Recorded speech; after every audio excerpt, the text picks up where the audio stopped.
Pay attention to the man sitting alone in the back row of the courtroom. His name is David Harper, 46 years old, a quiet man with the kind of face people forget after seeing once. In 5 minutes, no one in this room will ever forget him again. It is 9:31 on a Tuesday morning in the Jefferson County Courthouse. A sentencing hearing is underway for a man named Trent Willis, a local contractor convicted of involuntary manslaughter after a fatal crash that took the life of David's wife and teenage son. The judge is reading the final decision. David's right hand rests inside the pocket of his jacket. Security missed the bulge during the morning check. As the words, "time served with probation," echo across the courtroom, David exhales once. He stands, calm and deliberate. Then the first gunshot shatters the silence. When the screaming stops, 2 people are dead and 1 is wounded. The courthouse built for justice has become a crime scene. But to understand why David Harper pulled that trigger, you have to understand what happened long before the gavel ever fell. Before the headlines and the trial and the chaos, David Harper was a family man, an electrician with 20 years of clean work, husband to Lisa Harper, father to Eli, a 16-year-old who hummed while he worked on his car. On the night of November 3rd, 2022, Lisa and Eli were driving home from a school play. Rain had been falling hard for hours. At 8:46 p.m., a black Ford F-150 crossed the center line on Route 47 and collided head-on with their sedan. The truck's driver, Trent Willis, survived with minor injuries. Lisa and Eli did not. Toxicology reports later confirmed that Willis's blood alcohol content was 0.19, more than twice the legal limit. He had left a bar 20 minutes earlier. David got the call while repairing a circuit at a neighbor's house. By the time he reached the hospital, the doctors had stopped trying. Both were gone. The death of his wife and son didn't feel real until the day the tow yard called and asked if he wanted to retrieve what was left of the car. No, keep it. In the months that followed, David stopped working. He stopped answering his phone. He slept in the living room because he couldn't walk past their bedrooms. Friends tried to help. He turned them away. Grief eventually gave way to something else. A slow, silent bitterness that hardened with every unanswered prayer, every court notice, every mention of the name Trent Willis. And by the time the case reached trial, that bitterness had already begun to shape what came next. 6 months after the crash, prosecutors charged Trent Willis with vehicular homicide and DUI manslaughter. For David Harper, it wasn't justice, but it was something. He attended every hearing, sitting in the same spot, front row, center. Each time, Trent avoided his eyes. Each time, David waited for the system to speak for him. But the system had a language of its own, and David would soon learn how cold it could sound. The defense filed a motion claiming that the blood sample taken from Trent Willis was mishandled during collection. The judge, Harold Stinson, allowed it. Without that evidence, the charge of vehicular homicide was reduced to involuntary manslaughter. At the next hearing, David sat silently as lawyers spoke in terms he didn't understand. Chain of custody, procedural error, mitigating factors. Every word felt like another nail closing the case. A plea deal followed. Trent Willis would serve 18 months in county jail, the remainder of his sentence suspended. But his attorney found a clause allowing pre-trial custody credits for good behavior.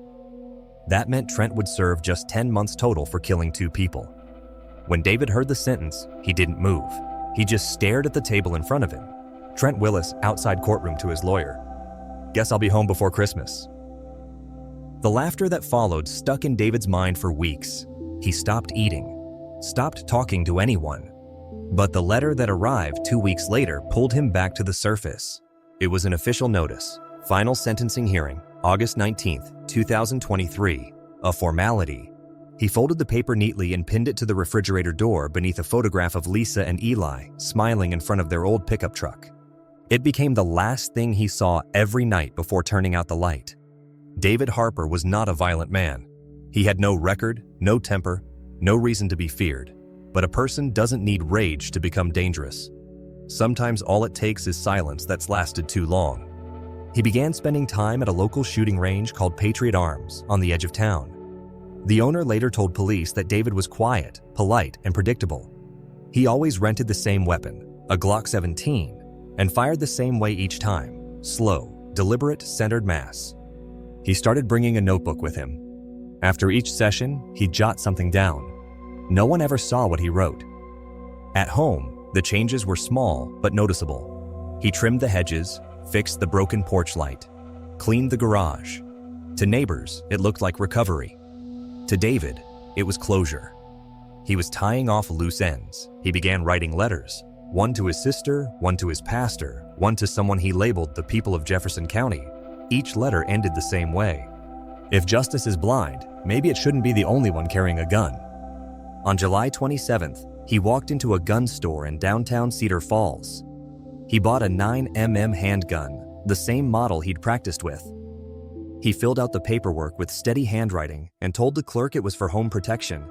He seemed calm, almost peaceful, like he'd already made peace with something. The purchase cleared without question. On the morning of August 19th, David woke before sunrise. He shaved, ironed his shirt, and laid out the same black suit he'd worn to Lisa and Eli's funeral. He brewed coffee but didn't drink it. On the kitchen table, he left a folded note that read, "Don't clean up after me." Then he walked out the door, locked it behind him, and drove toward the courthouse. It was still early. The sky was pale gray, and for the first time in months, he didn't feel the weight of anything at all.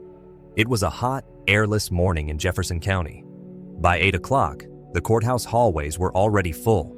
Reporters, attorneys, families of victims and defendants. The sentencing of Trent Willis was the last item on the docket. David Harper parked his truck 3 blocks away. He sat for a moment, hands on the steering wheel, staring at the courthouse steps. Then he took a slow breath, slipped the folded photograph of Lisa and Eli into his jacket pocket, and got out. At security, he placed his keys and phone in the tray. The guard waved a wand down his sides, never checking the inner pocket of the jacket he carried draped over one arm. He nodded politely and kept walking. He entered courtroom 4B at 9:27. The benches were nearly full. Trent Willis sat beside his lawyer at the defense table, whispering and smiling. Judge Stinson entered moments later, his robe sweeping as the bailiff called for order. The judge began speaking about rehabilitation, the burden of incarceration, and the possibility of redemption. Each word pressed against David like weight. He thought about Lisa's laughter, Eli's unfinished science project, and the years they would never live. Then came the phrase that unstitched him completely. Mr. Willis has shown genuine remorse for his actions. The court believes a lesson has been learned. Remorse. That single word rang in David's head. He glanced toward the defense table. Trent was looking down, expressionless, hands folded. Therefore, the court sentences Mr. Willis to time served, followed by 2 years probation. There was a murmur in the room. David stood. People later said they remembered how quiet it was before the sound. He reached into his jacket, drew the gun, and raised it with both hands. Gun! The first shot struck Trent Willis in the chest. The second tore through the wood of the bench behind him. A third hit Judge Stinson in the shoulder as he dove for cover. Screams filled the air, papers scattered. The bailiff's radio crackled as people fell to the floor. David lowered the weapon and sat back down on the bench behind him. The gun rested beside him, muzzle still warm. He looked at no one. Drop it. Put your hands where I can see them. He didn't move. His voice came out steady. You can't sentence ghosts. He set the gun on the floor and laced his fingers behind his head. When the deputies reached him, he offered no resistance. Outside, sirens wailed as reporters ran toward the entrance. Inside, the courthouse smelled of gunpowder and fear. At 10 minutes past 10, David Harper was led out in handcuffs.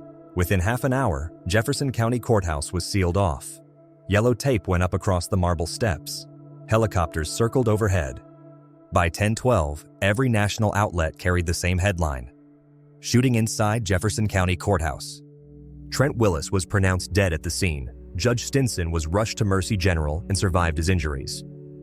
David Harper sat silently in an interrogation room. His hands were still cuffed. His shirt was flecked with gunpowder residue. Why'd you do it, David? Because the court already told me what my family's lives were worth. He asked for no lawyer. He made no excuses. He simply recounted the crash, the trial, the plea bargain, and the final words that pushed him over the edge. Later that night, investigators searched his home. On the kitchen table, they found the letters. One was addressed to the people of Jefferson County. When laws stop protecting the innocent, they protect the guilty. You called this justice. I'm only finishing the sentence you refused to write." The letters spread across the internet within hours. Half the country condemned him. Half called him a symbol of everything broken. Protests formed outside the courthouse, some carrying signs that read "Justice for the Harper family," others holding posters that said "Violence is not justice." Judge Stinson recorded a statement from his hospital bed. "I pray for Mr. Harper. I pray he finds peace in the law he turned against." David's mugshot appeared on every screen, a man with tired eyes and the faintest trace of relief. Psychologists later described his state as prolonged grief disorder complicated by moral fixation. He didn't see himself as vengeful. He saw himself as correcting a system that refused to correct itself. During his arraignment, the clerk read the charges: first-degree murder and aggravated assault on a judicial officer. "Mr. Harper, how do you plead?" David looked up from the defense table. "Now you understand." Those were his only words that day. Reporters waited outside for a statement from the district attorney. There is no justification for murder inside a courthouse. Whatever his pain, this was a calculated act of violence. But among the crowd, a woman holding a framed photo of Lisa and Eli whispered through tears. It was the system that loaded the gun. The courthouse reopened 3 weeks later under tighter security, but for the people who worked there, the echo of that single morning never faded. And for David Harper, sitting alone in a cell that smelled of bleach and metal, the silence finally felt like justice. David Harper's trial began on May 5, 2024. By then, the story had traveled far beyond Jefferson County. News vans lined the courthouse lawn. The public couldn't decide whether he was a murderer or a messenger. The prosecution built their case around a single idea: that David Harper had turned grief into premeditated vengeance. They called him calm, deliberate, methodical. They showed the surveillance footage of him walking into the building, coat folded over his arm, and argued that the act was planned down to the second. Mr. Harper did not act in a moment of passion. He acted with purpose. He took the law into his own hands and became its executioner. The defense didn't deny what he'd done. Instead, they questioned why it had happened at all. They played the 911 recordings from the crash, the courtroom audio from Trent Willis's sentencing, and read aloud the letters David left behind. You want to punish him for what he did, but ask yourselves, how many chances did this system have to stop him before that day? How many times did it choose procedure over humanity? Every witness testified the same way. David had been quiet, polite, detached. Even those who had known him for years said he'd changed in ways they couldn't describe. After 9 days of testimony, the jury deliberated for 14 hours. On May 19th, they returned their verdict. We, the jury, find the defendant, David Harper, guilty of second-degree murder and aggravated assault on a judicial officer. David showed no reaction. During sentencing, the judge looked down from the bench. This court cannot condone what you did, but neither can it ignore what brought you here. You turned despair into violence and justice into tragedy. When offered a chance to speak, David stood slowly. I know I'll die in prison, but at least my wife and son don't have to hear that their lives were an inconvenience. He was sentenced to life imprisonment without parole. As deputies led him away, he turned once toward the empty gallery. A faint, fleeting smile crossed his face. Quiet, almost peaceful. The courthouse reopened with new scanners, new guards, and new rules. But for those who worked there, nothing felt the same.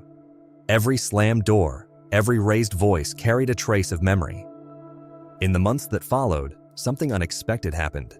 Lawmakers introduced a proposal called Harper's Law, a bill requiring transparency in plea deals for cases involving death or serious injury. The motion passed unanimously. We can't excuse David Harper's actions, but we can learn from them. Justice shouldn't hide behind closed doors. Public opinion fractured further. Some called the law a necessary correction. Others said it was built on blood.